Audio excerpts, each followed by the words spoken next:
Hai semuanya, jumpa lagi dengan aku Sisius Lutia. Kali ini kita berada di segmen belajar tutorial paket simulasi soal tes inteligensia umum, tes wawasan kebangsaan part 4 dengan soal dan jawaban plus penjelasan sampai paham untuk CPNS dan PPPK. Mari kita mulai. Nomor 1, konsekuensi dari hubungan kausal organis antara Pancasila, pembukaan Undang-Undang Dasar tahun 1945 dan batang tubuh Undang-Undang Dasar tahun 1945 yang tidak dapat dipisahkan ialah A. Undang-undang harus merangkum sila-sila Pancasila.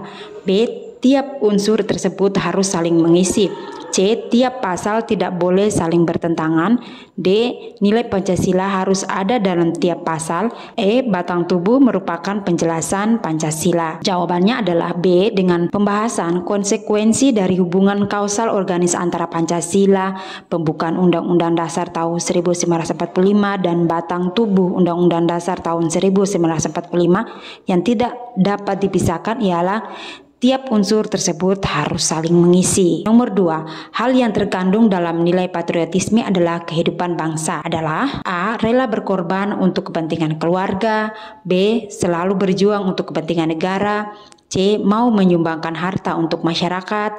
D. Selalu menentang pada negara penjajah. E. Selalu mengupayakan persatuan bangsa. Jawabannya adalah D, yaitu hal yang terkandung dalam nilai patriotisme adalah kehidupan bangsa, yaitu selalu menentang pada negara penjajah karena sikap demikian menandakan sikap yang tidak mengakui kesewenang-wenangan dan penindasan yang dilakukan bangsa lain kepada bangsa kita. Nomor 3, karena nilai dasar Pancasila tetap tidak mengalami perubahan, maka Pancasila tergolong pada ideologi yang A. terbuka, B. kaku, C. progresif, D. kontemporer, dan E. inovatif.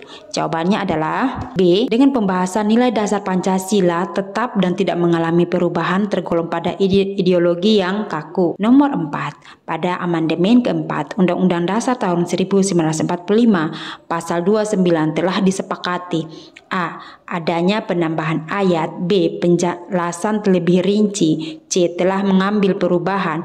D. perubahan hanya pada ayat 1.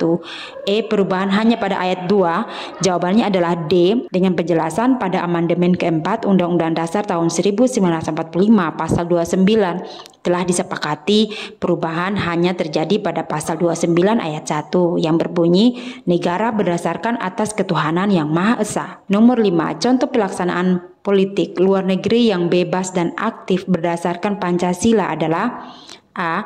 mengirim pasukan perdamaian ke wilayah konflik. B. ikut campur dan memihak salah satu blok. C. organisasi ekonomi yang Eropa sentris. D. menghimpun negara sepaham dan seideologi. E. memberikan bantuan senjata kepada negara yang bertikai. Jawabannya adalah A.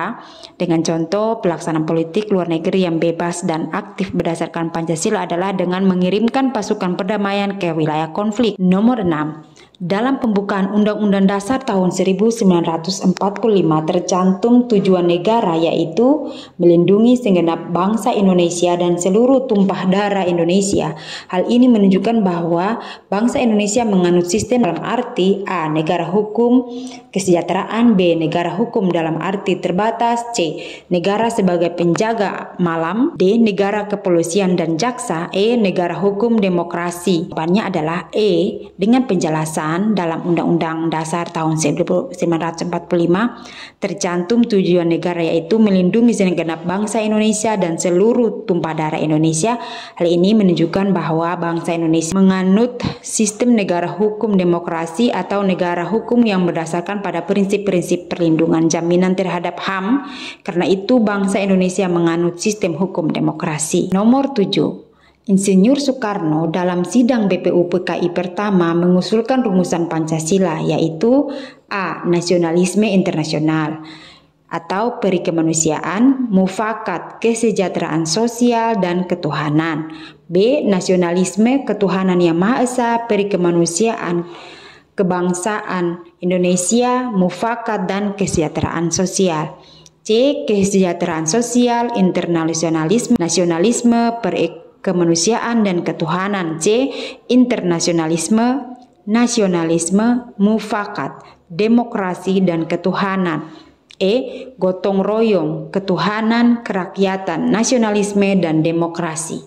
Jawabannya adalah E, yaitu dalam sidang pertama BPUPKI, Insinyur Soekarno mengusulkan rumusan Pancasila yaitu gotong royong, ketuhanan, kerakyatan, nasionalisme, dan demokrasi. Nomor 8, Pancasila tidak mengenal fasisme sebab fasisme bertitik tolak pada A.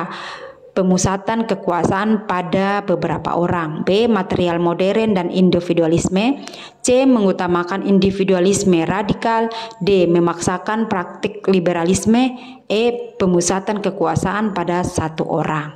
Jawabannya adalah C. Pancasila tidak mengenal fasisme sebab fasisme bertitik tolak pada mengutamakan individualisme radikal. Nomor 9, Pancasila berisi seperangkat nilai yang merupakan suatu kesatuan yang utuh dan bulat. Nilai-nilai yang terkandung dalam Pancasila adalah sebagai berikut, kecuali A. Ketuhanan, B. Persatuan, C. Sosial, D. Kerakyatan, dan E. Kemanusiaan. Jawabannya adalah C. Pancasila tidak mengandung nilai sosial karena Pancasila mengandung nilai-nilai kerakyatan. Nomor 10. Pancasila sebagai ideologi terkemuka maknanya menuntut warga untuk A. Mewaspadai pengaruh luar, B. Mempelajari budaya asing, C. Melestarikan nilai budayanya, D. Bersifat kritis dan rasional, E. Menerima budaya asing.